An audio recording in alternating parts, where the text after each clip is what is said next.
Hi guys, and welcome to Prediction Week 34, and we would have started with the 12:45 kickoff tomorrow, but Manchester City are in the semi-final of the FA Cup. But I still always give the result, as you know if you follow this channel.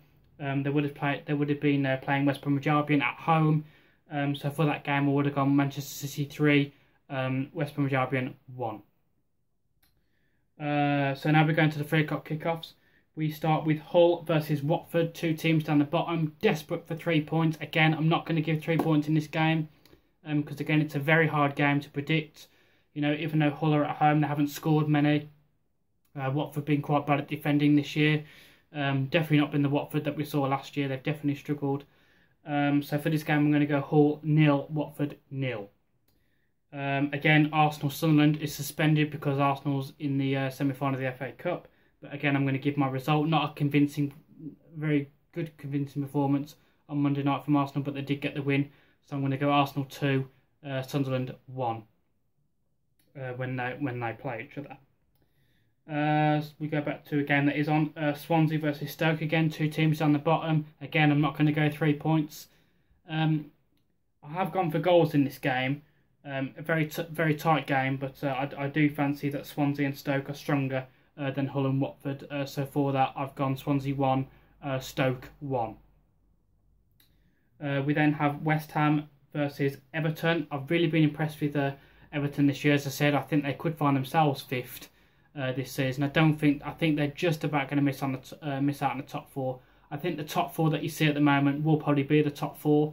And I think out of Manchester United, Everton and Arsenal, they'll be fighting for 5th place. My personal opinion, as an Arsenal fan, I'd rather finish 7th rather than playing Europa League on a Thursday night, which is 6th and 5th place.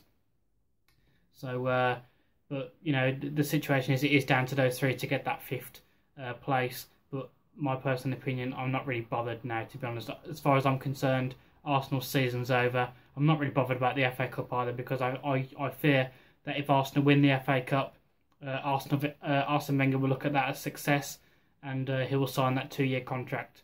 So it's a no-win situation, is it really? You know, you don't know if he's going to sign it anyway, but if Arsenal do win the FA Cup, you'd pretty much look at that as Arsene Wenger's going to think that's, you know, that's progress. You know, they finish out the top 4, but they still won a trophy. Yeah, I think I'm going to sign a 2-year contract, and I think I can still do something at this club. So what do you do as an Arsenal fan? Obviously, you don't want Arsenal to lose if you're an Arsenal fan, but you know, you just worry that if Arsenal do get some silverware this year, or maybe even finish in the top 4, which I don't think they will, and they're 7 points behind Manchester City. But even if they finish in the top 4, it's just gonna motivate Arsene Wenger to carry on, isn't it? You know, so yeah, as I say, going back to Everton, you know, as I say, they're fighting at the moment. You know, they could, as I say, they could finish 5th themselves. I've gone for a bit of a risk here because it depends what kind of West Ham turn up. But I'm going to go in form the way Everton's been playing. I'm going to go West Ham 1, Everton 3. Knowing my luck, that's probably going to go right out the window now and be something stupid like 3-3 or 4-2, something like that. So we'll just see how that pans out, eh? And then we have Bournemouth versus Middlesbrough. Again, I've just spoke about Arsenal. I don't think Arsenal were that good on Monday, to be honest. I just think that it is what it is. You know, Middlesbrough's been poor for the second half of the season, and Arsenal, you know, just turned up better on the day, which was unlucky for Bournemouth. Middlesbrough actually, because Arsenal's been dreadful these last couple of weeks or months even. So it's a tough one, but I'm going to go for another tight win.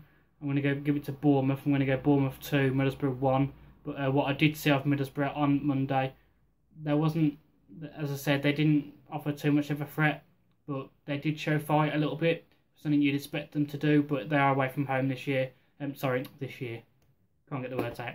They are away from home this weekend, and yeah, I expect Bournemouth to come away with the win. So 2-1 for that. We now turn to Sunday's fixtures, and again, no game because Spurs are in the FA Cup semi-final, and it would have been Leicester versus Spurs, and for that game, I'm going to go Leicester 1, Spurs 2 when they play each other. Again, we don't have Chelsea versus Southampton because, again, Chelsea's in the semi-final.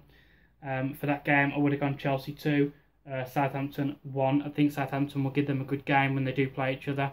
But again, I expect Chelsea, to have the better quality and to see it through and win 2-1. We do, however, have 2 games on Sunday.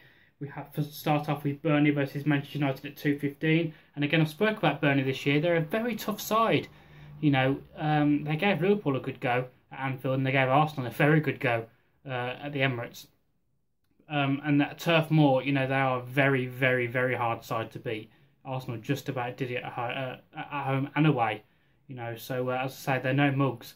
And I think they are going to get something on Sunday against Manchester United, especially with the devastating news of Zlatan Ibrahimovic getting injured on Thursday. It was a horrible injury if you've seen it, the way his leg popped out like that and bent back. I think the rumours are that he's going to be out for 8 to 9 months. Some people are saying it's a career injury. They don't think that he's going to come back from that. He might retire.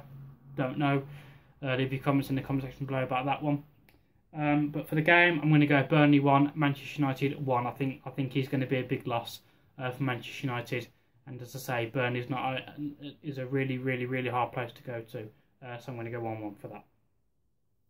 And then we finish off at 4:30 with Liverpool versus Crystal Palace. Again, Liverpool have found Crystal Palace kind of like their bogey team, more at Selhurst Park. But, in general, they found Crystal Palace their bogey team. And Crystal Palace are having a good run of form at the moment under Sam Allardyce. However, again, I do fancy Liverpool to scrape it. I'm going to go Liverpool 2, Crystal Palace 1.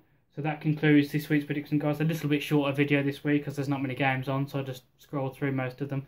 So thank you for watching this video, and I'll see you next week for next week's predictions. Thank you for watching, guys.